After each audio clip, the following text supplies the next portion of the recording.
The night air hung heavy over the barren stretch of the western plains, carrying with it the scent of dust, leather, and lingering fear. Under the silver light of a swollen moon, the ranch house stood lonely and defiant, its creaking boards groaning like an old man in pain. Inside, in the dim glow of a kerosene lamp, Evelyn sat with her wrists bound, her breath shallow, her eyes wide with terror.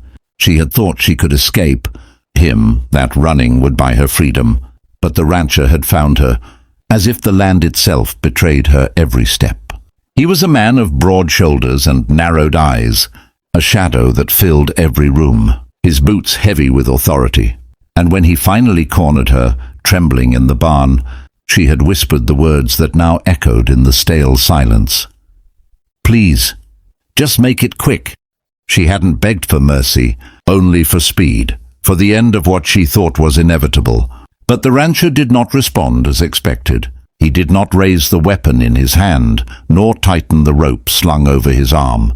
Instead, he stepped back, tilting his hat with a slow, deliberate motion, and a strange smile curved across his weathered face.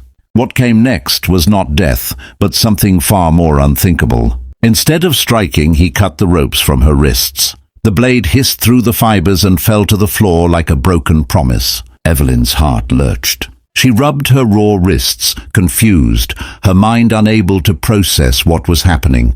The rancher's voice was low, rumbling like thunder far away. "Quick? No, girl, not quick. You've been running all your life. But now you're gonna learn what it means to stop." He turned, opening the barn door wide to the night, revealing the vast emptiness of the land outside, miles of wilderness stretching under the stars. Then, with a gesture both commanding and terrifying, he pointed outward. "You wanted freedom? Prove you deserve it. Out there's where it begins, or ends. But you'll face it on your own 2 feet." Evelyn staggered forward, torn between fleeing into the dark or collapsing where she stood. The rancher's mercy wasn't mercy at all. It was a test, a cruel wager with fate. For as she looked out, the night seemed alive with unseen eyes, with coyotes crying, with whispers of something worse roaming the land. Her choice was no choice at all. She stepped outside and the door slammed behind her, locking her into a trial she had never asked for. The unthinkable wasn't death. It was being forced to live.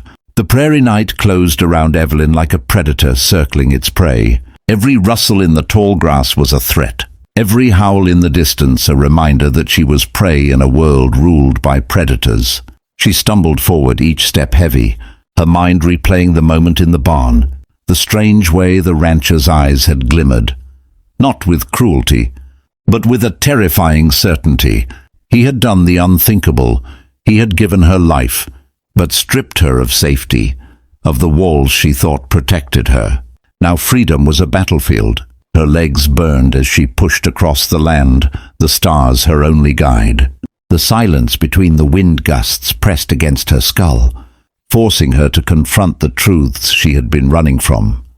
The choices, the betrayals, the lies she had told herself. And then she heard it. Hoofbeats, slow, steady, deliberate.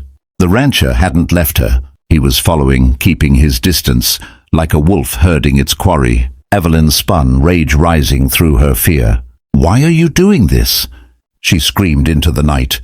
The figure on horseback stopped at the ridge, a silhouette against the stars. His reply was carried by the wind. "Because quick would have been easy, and you don't deserve easy. You deserve to find out who you really are." The words sank into her bones, cruel and yet strangely liberating. He wasn't killing her. He was forcing her to fight, to carve her own survival in the wilderness. Evelyn clenched her fists, teeth grinding, and for the first time, she felt the flicker of something dangerous within herself. A will, a fire she thought long dead. The land stretched wide before her, cruel but promising. Coyotes yipped nearby, but she no longer cowered. She ran, not from fear, but toward the horizon, toward the possibility of becoming something the rancher couldn't control. Behind her he watched, waiting, knowing the trial was only beginning. The unthinkable wasn't his cruelty. It was his belief that she was stronger than the chains she had begged him for. And as she disappeared into the darkness, Evelyn finally understood. She had whispered for it to be quick, but he had given her something worse and better. He had given her a chance, and chances were never quick.